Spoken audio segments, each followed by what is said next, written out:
What's up, everyone? It's Cannan coming to you live from, once again, the Geeky Sang Couple studio, and today I am kind of testing the grounds with a new kind of video. Kind of testing to see if you guys would be interested in maybe a weekly video game video where I just talk about video games, video game news, what exactly is going on in the world of video gaming, because I'm a gamer. I love video games. And yeah, why not talk about something you absolutely love? So, if you'd like to see it, please hit the subscribe button, hit the notification bell. Definitely click that like button to let me know, leave a comment, all that good stuff. So, for a test video, I'm only going to be talking about two certain subjects that recently happened. One on a game that I'm playing a lot of, and another in a series that I've not really played that much of, but that might be changing very soon. So, yeah.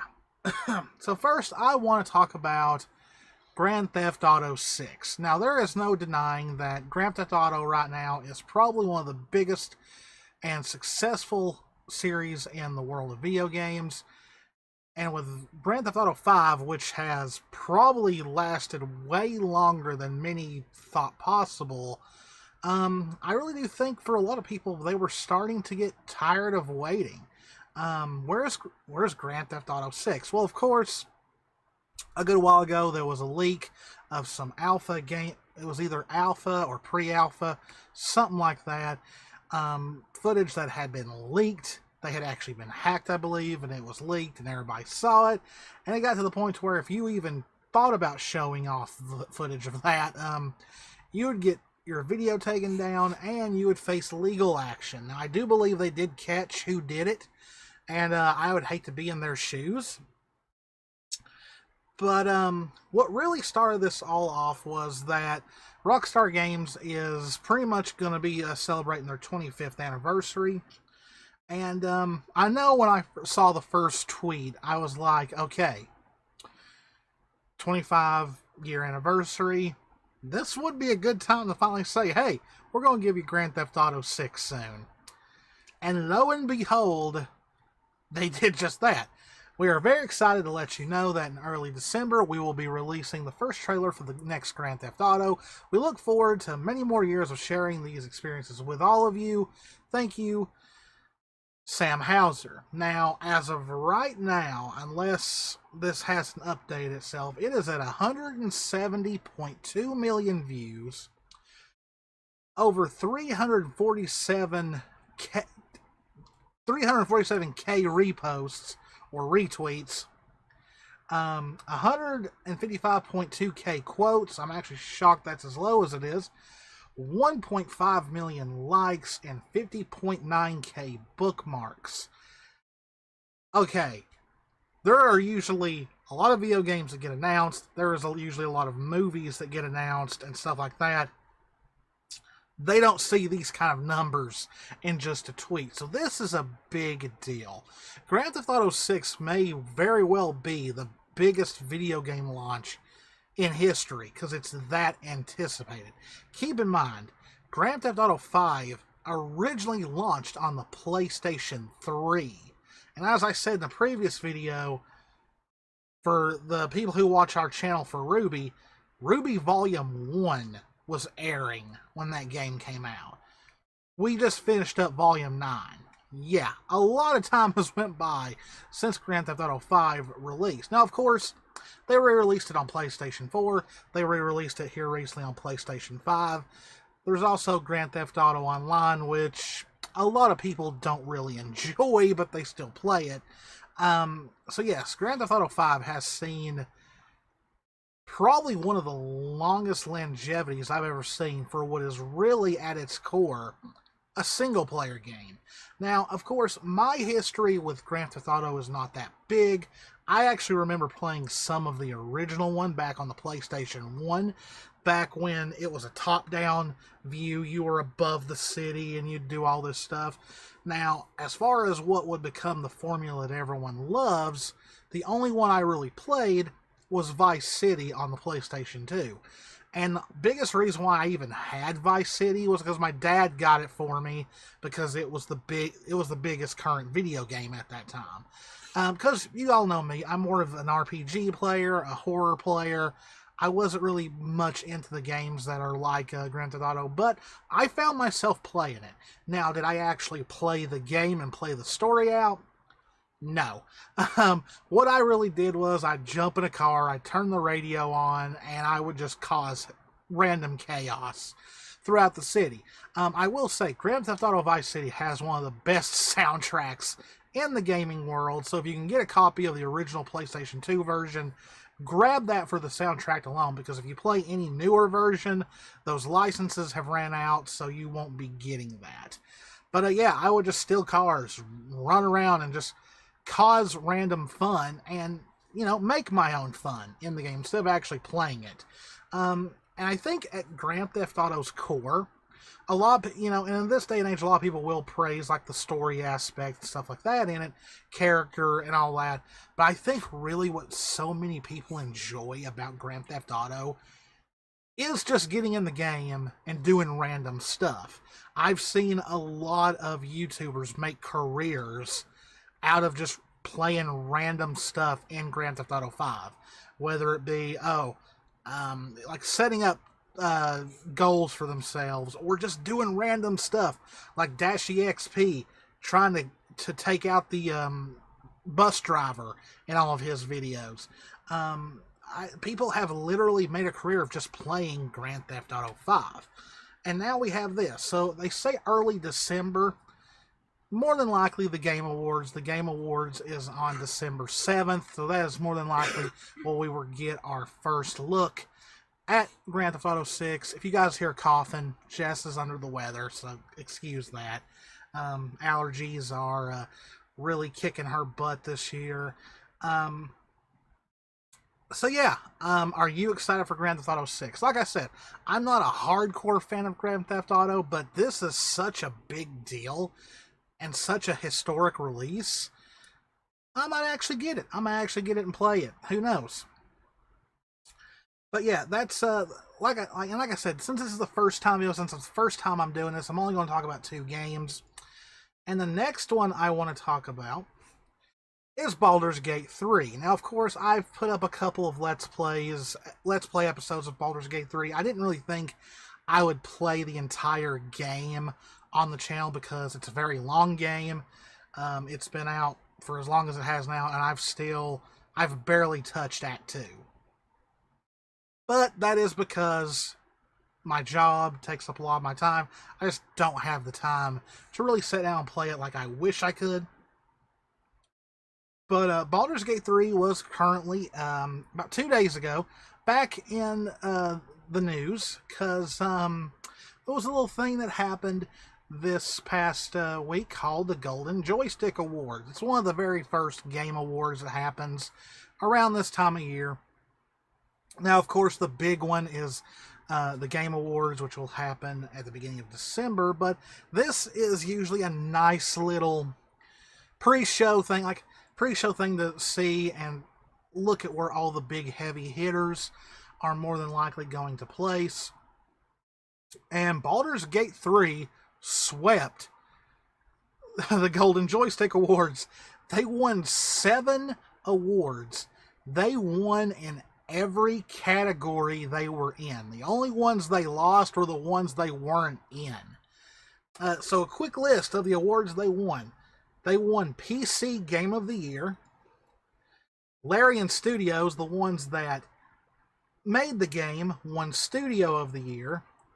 They won Best Storytelling, Best Visual Design, Best Game Community. That's a little bittersweet because they beat Final Fantasy XIV in that category.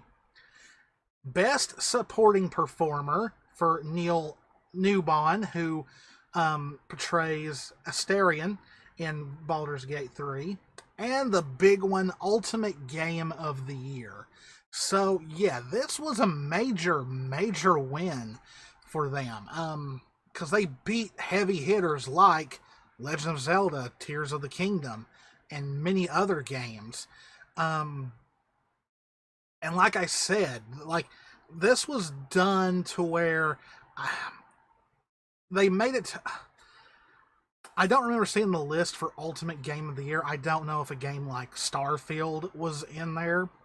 I'm pretty sure that's, to a lot of people, that's probably Baldur's Gate 3's biggest competition is Starfield. Though there's also Legend of Zelda Tears of the Kingdom. But the biggest thing that hurts Tears of the Kingdom is that it's only on one platform. Where Baldur's Gate 3 is on console, it's on PC, so it has a lot more players.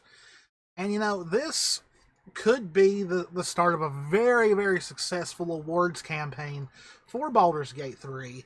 And you got to give it to Larian Studios, a very, very small studio who were pretty much on the verge of shutting down. And they were given the chance with Baldur's Gate 3, and they knocked it out of the park. Is there still things that can be fixed in the game? Yes. I don't think ever you're going to get a game that has this much visual quality and everything else that runs with it, and it not have issues.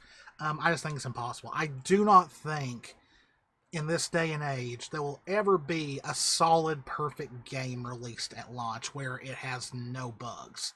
It's going to be a very simple game with very simple mechanics, very simple graphics, for it to not run into any huge issues.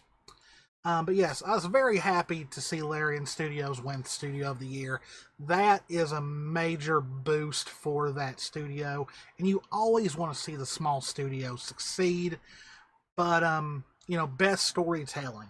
It definitely has it. It beats a lot of RPGs that have multiple choice as far as where you want the story to go, because in a lot of those games, and games that I absolutely love, like Dragon Age, like Mass Effect, it gives you the illusion of choice, but really almost 100% the outcome is still the same. Baldur's Gate 3, yeah, your choices definitely can change what happens. Like, especially if you play as the Dark Urge, you could literally kill almost all of your companions yourself at that point. But best visual design. This game beats almost every game out right now as far as visuals goes. The facial animations, their character models. That is one thing they definitely beat Starfield in. Don't get me wrong, Starfield is a fun game, but it doesn't compare to this game in a lot of its visuals. Best gaming community, I can't say much on that because I play single player. But apparently the people that you can play with on there are very, very good, pleasant people to play with.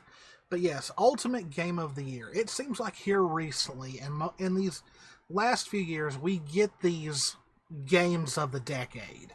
I'm pretty sure, you could put Elden Ring up there as being a game of the decade. Grand Theft Auto 5, Grand Theft Auto 6 when it releases. And going all the way back to like last gen, games like Bloodborne, it was considered a huge success. Legend of Zelda Breath of the Wild, to a lot of people, especially on the Nintendo platform, that was their game of the decade. But Baldur's Gate 3 is really it's changing the world of video games, and I think that's a very welcome change. We kind of need to stop being complacent when developers release these games and they feel like they're half finished. Now, of course, that's not all on their fault. They, it's mostly, investors and publishers rushing them to get the game out. But, the usual suspects like Ubisoft and things like that who seem to put out the same game year after year just with slight changes. But yeah, Baldur's Gate 3 I think is going to be very hard to top. I don't know if Larian Studio will make DLC for it or if they're going back to the Divinity series after this, but it's going to have to deliver big time to follow a game like this, because the Divinity games are fun games, and a lot of people have given them high praise, but you didn't hear about them like you're hearing about Baldur's Gate 3. And I gotta say, it's an amazing game. I'm jealous of the people who have been able to put multiple playthroughs together. Because, like I said, I'm still in my first one. So yeah, that was the Golden Joystick Awards. It's going to be interesting to see if anything changes for the Game Awards. Will it win? Because no matter how many of these award shows that we have, a lot of people consider the Game Awards the big stage. Like, if you win Game of the Year there, then it's a huge deal. So yeah, I'm very interested. I do think it does deserve Game of the Year, just because of just it's not only a great game, it's defining what games could be, and it's kind of ushering in a change for video game development. So that's why I think it should be Game of the Year. Not just because I like the game, it's fun, blah blah blah, but the overarching effect it's having on the world of video games. So I'm going to end it there for this first video. Hope you enjoyed it. I'll probably have other videos be a little bit more finely polished than this, but like I said, this is a test run to see if you guys would enjoy a video like this every single week.